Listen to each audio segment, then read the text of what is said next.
Welcome to the Retirement Made Easy podcast, a show created to be your go-to source for straightforward retirement advice. Best of all, it is presented in a language that you can understand. Are you ready for some straight talk on retirement planning without all the fluff? Well, you found the right podcast. Here's your host, certified financial planner, Greg Gonzalez. Hey, welcome to another episode of the Retirement Made Easy podcast. I'm Greg Gonzalez. Thanks for joining me today. Right now, I'm finishing up some research for an episode that I plan to do here in the next month or two about how the stock market performs under presidential election cycles. And this is just historically, it should be kind of fun, if nothing else, because this year is a presidential election year in 2024, and typically there's more volatility in presidential election years, a lot of uncertainty, and this year will likely be no exception. I'm doing that research and doing that planning just because I've been getting a lot of questions, because I think it's fair to say there's a lot of people that are concerned about the market, the economy, and certainly this being an election year, that's on the top of their mind. Aside from that, the Fed late last year announced that they plan to reduce interest rates a couple of times this year in 2024. So we are doing some research to see how not only stock markets, but also fixed income bond markets react in a declining interest rate environment, kind of looking back historically. So that's going to be fun. Probably going to do another episode on that. I've had a few podcast listeners reach out with questions regarding their own retirement and the planning that they're doing. So feel free, continue to do that. Website is retirementmadeeasypodcast.com. It's kind of long, but it's kind of fun. So retirementmadeeasypodcast.com. That's where you can find us. And you can listen to all previous episodes, check out our resources tab for free downloads, and even set up a retirement planning coaching session right there on the website. So check it out. And later this spring, we'll announce something for those people that are kind of looking at their own retirement, wondering where they fall and how they can do better. Well, we're coming out with a Retirement Made Easy process, which will be coming out in the spring. We're setting up a whole new website for that. So that should be a lot of fun. Again, we're putting the final touches on that, and I'm really excited about that whole process. So more to come on that. Of course, you'll hear it right here on the podcast as we get ready to launch that.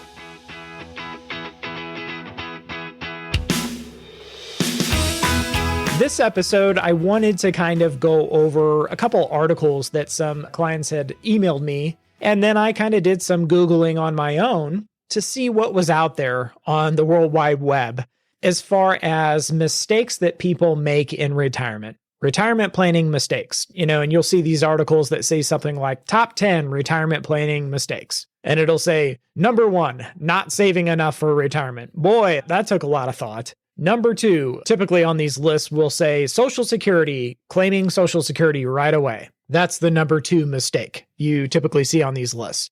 And that's no surprise because a lot of times these lists are going to be very, very vague. I don't know who's writing them. It's some of these big firms and even banks. What's really funny is some of these top 10 retirement planning mistakes articles may be written by a bank. Well, a bank like Wells Fargo is not going to tell you one of the mistakes is carrying debt in retirement. They're never going to say that because they're a bank. They offer loans. They want to sell you more loans. So you kind of have to consider the source. But there was one article that I was able to find. It was like the top 16 retirement mistakes, and it was fairly dated. It was written in 2018 from Kiplinger's, however you say that. It did have a nice title that's called 16 Retirement Mistakes You Will Regret Forever. I thought that was a very good title. So that will be in the show notes for you to enjoy. Again, I went through probably, 30 to 40 different articles about retirement mistakes that are out there. I was not so impressed, let's just say.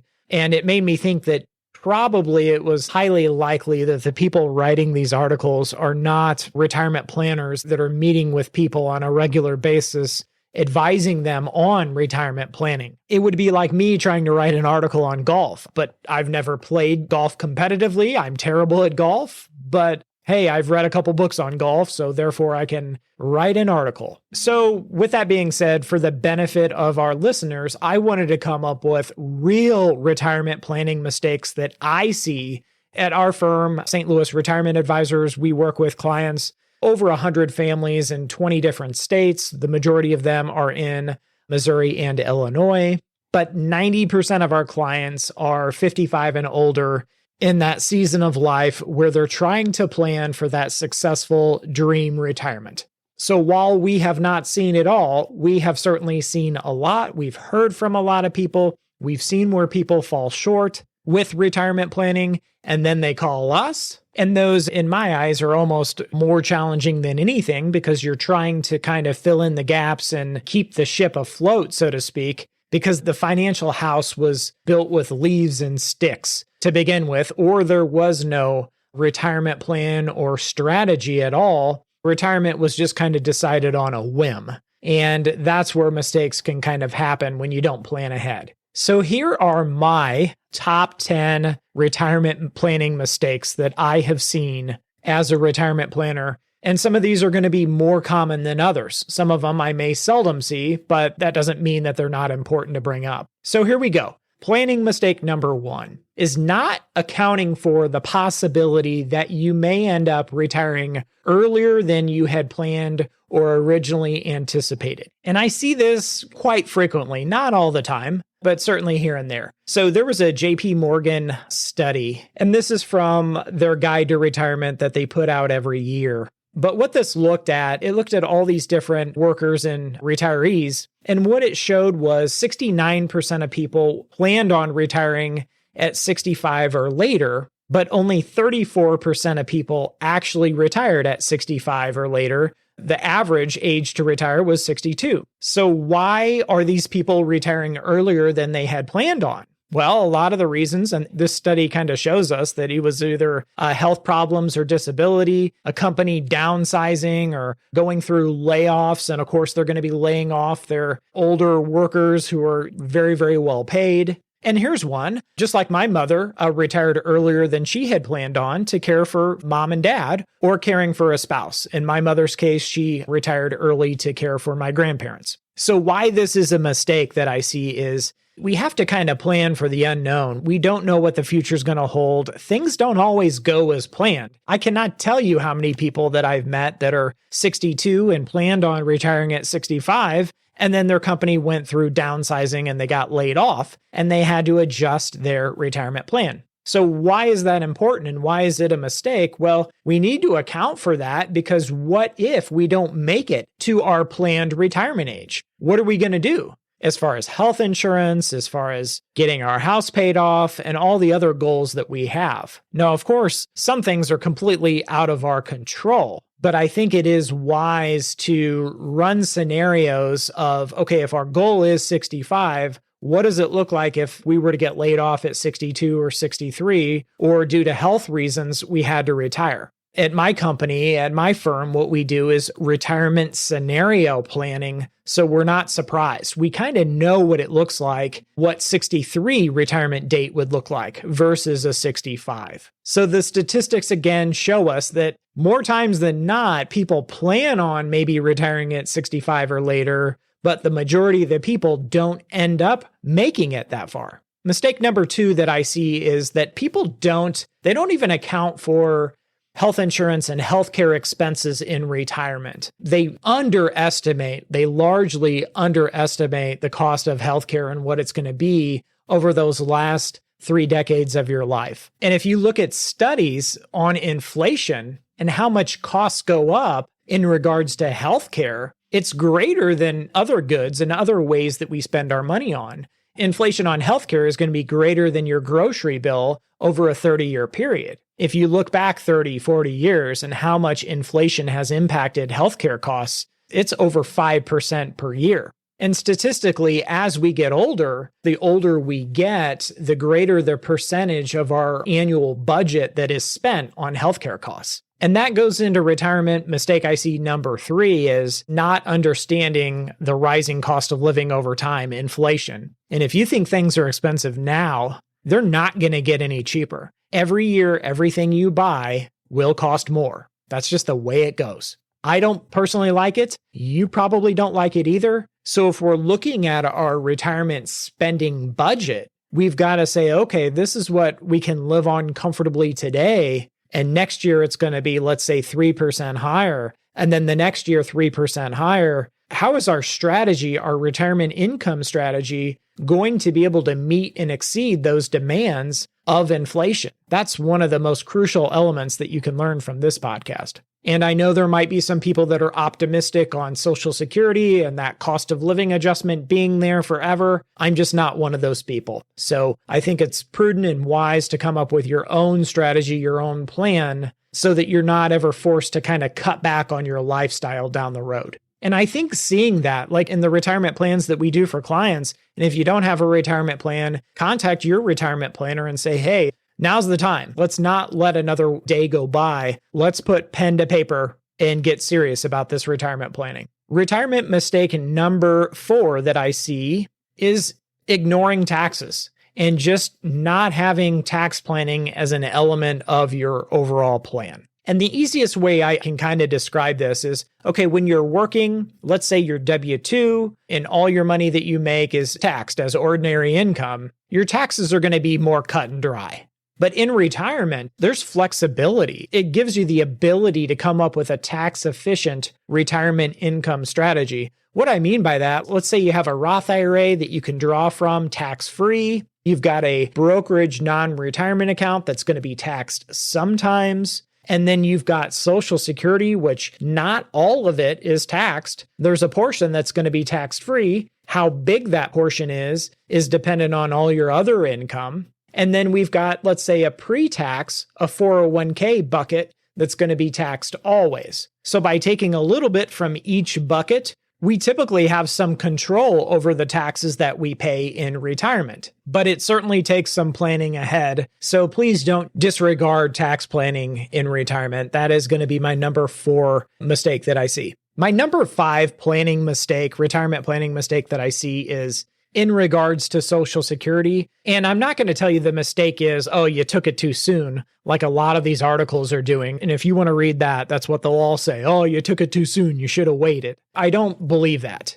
I think some people should take it sooner than others. I'm not one of those advisors that's going to tell you, oh, everybody needs to wait on Social Security. So I don't think blanket advice like that is helpful to anybody. But I would just say the mistake is not understanding the ins and outs of Social Security because it is complex and Medicare is complex. The way they are designed is not simple. They don't make it easy to understand. It honestly took me years and years to fully understand Social Security and Medicare. And I'm not kidding. Years and years to kind of understand all the nuances and what applies to one person but doesn't apply to another person. Understanding or the lack of understanding of Social Security is going to be my next mistake. As a retirement planner, I consider myself more of a teacher than anything. And in advising clients, I'm really teaching them basic fundamentals. And a lot of it is in regards to Social Security, maybe pension planning, investments, long-term care, whatever the topic is. And then once they have a basic understanding of the fundamentals, then we can make prudent decisions together. I think I'm on mistake number 6. Mistake number 6 is simply failing to address long-term care expenses in the future. So there's 3 ways you can address long-term care expenses. Number 1 is you can avoid it. Just avoid the decision altogether. Just kick that can down the road. This is what the majority of people do. They just say, okay, I'll worry about it later on when I'm older, whenever that time comes. I would not recommend that. I think you need to have some type of strategy and at least talk about it and kind of come up with, okay, what are the expenses going to be given inflation? If I'm 60 today, I might need care at 85 or 90. What are those costs expected to be? And how am I going to come up with the money to pay for that? So how you address long-term care is option 2 or option 3. Option 2 is you transfer the risk to somebody else, and that might be an insurance company. And through some type of long-term care policy or hybrid long-term care policy, you might be able to transfer some of that risk or part of that risk in the future to an insurance company. And then option number 3 is simply saying, okay, I'm going to self-fund this potential future expense. And so I'm going to kind of save up. I'm going to have investments that are earmarked for those future expenses, so I'm not a burden on my children. And if I don't end up needing as much care as I had planned for, well, I've just got money to be left over for my kids. or family or causes that you're passionate about. My number 7 retirement planning mistake, and this is something that most planners haven't even figured out, is those big ticket items in retirement that you might have. So typically when it comes to retirement planning, people don't factor in, okay, we're going to be retired for 30 years here. Let's assume 62 to 92.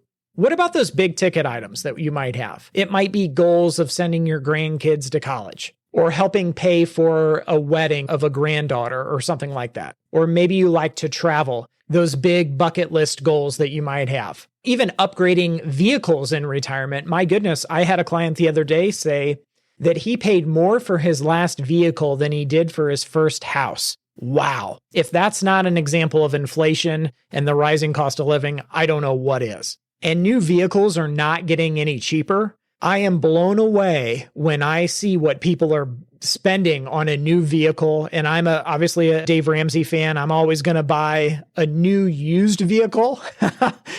Cars do not do much for me. I'm not a materialistic person, and I'd be just as happy in a car that was 6 years old with 60,000 miles as I would with a brand new 2024 edition with 2 miles on it. But for those people that do like to buy a new vehicle every 5 years, okay, in 30 years, if you're buying a Chevy Tahoe now, what is the price of a new Chevy Tahoe in 30 years going to be? And so what I'm trying to say is, okay, these big ticket item expenses in retirement, where's the money going to come from?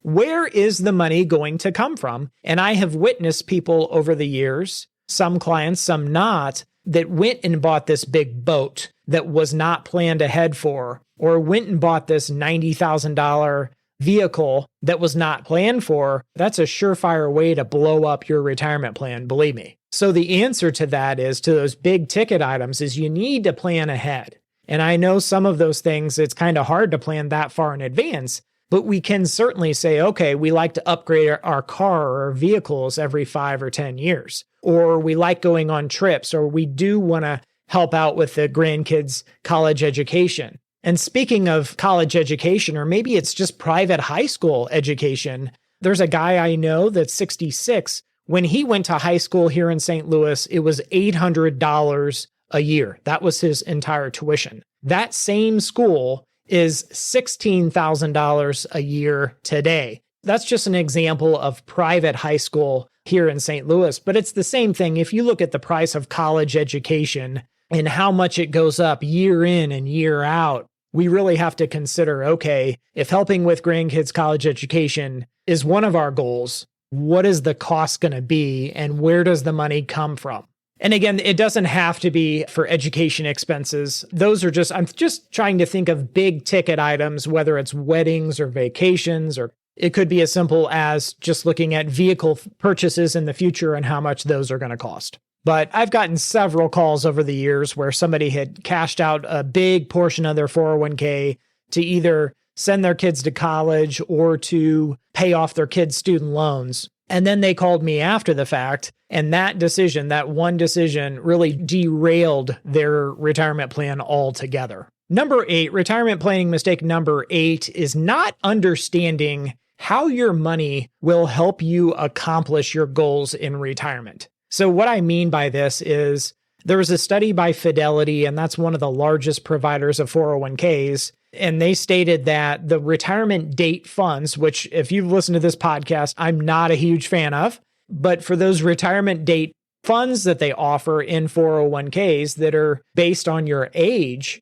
50% of people that were invested in the 401k put their money into those retirement date funds. The other 50% actually built a customized portfolio with different investment options. And I would argue that if we took a sample of 100 people and we asked these people to describe how their money was invested in that retirement date fund and how they would benefit in retirement from the money being invested in that retirement date fund, I would argue that less than 10% of people would be able to articulately describe how the money was invested to begin with. I would probably say 1 to 2% of people would actually know. And I think it's a big mistake when you don't know how your money's invested and how it's working for you to either protect the money you have, to provide income to live on in retirement through dividends or interest or other forms of income. And I just think that's a big, big mistake. You need to really get a good handle on how the money is working for you here. This is your life savings. And I just base this off of personal experience. For the people that went into retirement ill prepared, one of the factors was they didn't understand how their money was invested and working for them. They just had no clue. And all it took was just one bad market or one hiccup, and it threw them off the track. And then maybe now they're looking for a part-time job or other means of income in retirement. Mistake number 9, we're getting close here, just got 2 more. Mistake number 9 is not having your goals written out and really being on the same page with your spouse. And I'll just give you one example. Let's imagine that there's a couple, husband and wife. One of the wife's goals is to leave a big legacy to her children, her 2 children.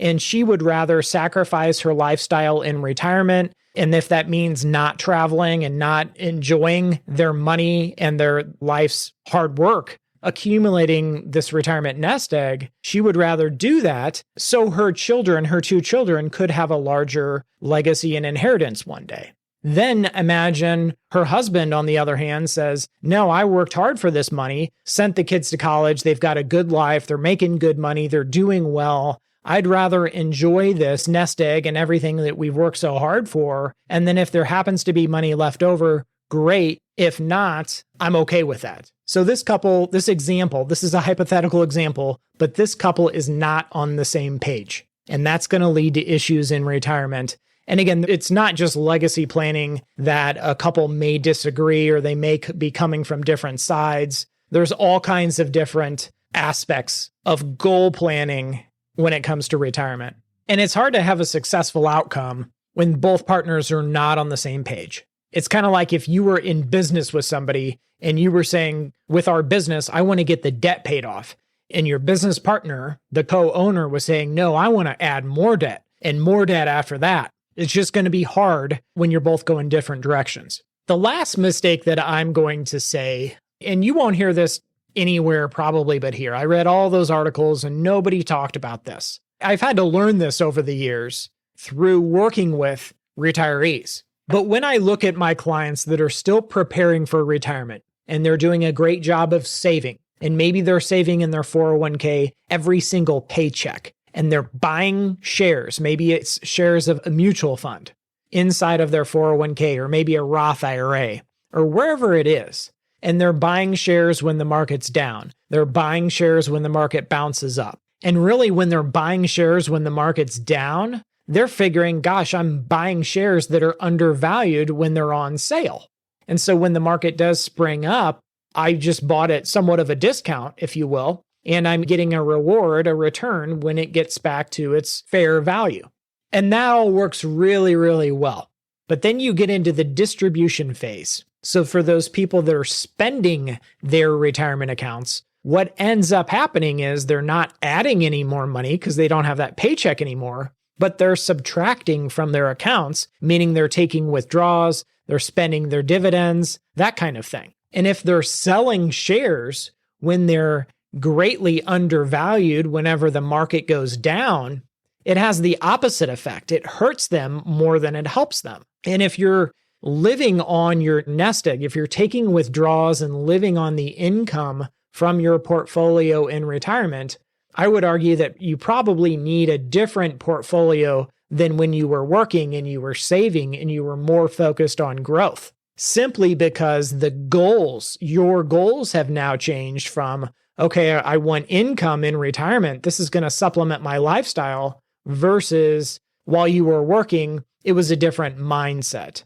And if you don't need income in retirement, if you're not drawing income from your nest egg in retirement, that's a whole nother ball game. But I will say a lot of people conceptually want to take less risk once they're retired because they're no longer saving money into their nest egg, either in a 401k or other retirement account. So mistake number 10, again, is not really realizing and having a full picture of those withdrawals when the markets are down. They call that sequence of return risk and what that's going to do to the longevity and how long your money lasts in retirement. And at my firm, what we have done is we've developed a strategy for those retirees that are expecting income from their retirement accounts, but don't want to get wiped out by that next market crash. And the market dives 40%. And meanwhile, they're taking 4 to 5% withdrawals and selling shares that are 40% undervalued.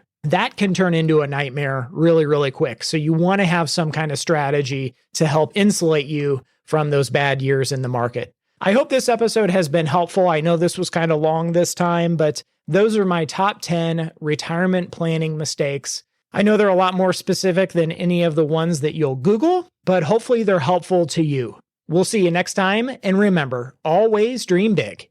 The opinions voiced in this material are for general information only and are not intended to provide specific advice or recommendations for any individual. To determine which investments may be appropriate for you, please consult your attorney, tax advisor, or financial advisor prior to investing. This is a hypothetical example and is not representative of any specific investment. Your results may vary. All performance referenced is historical and is no guarantee of future results. All indices mentioned are unmanaged and may not be invested into directly. The SmartVestor program is a directory of investment professionals. Neither Dave Ramsey nor SmartVestor are affiliates of St. Louis Retirement Advisors or LPL Financial. There is no guarantee that a diversified portfolio will enhance overall returns or outperform a non-diversified portfolio. Diversification does not protect against market risk. All investing involves risk, including loss of principal. No strategy assures success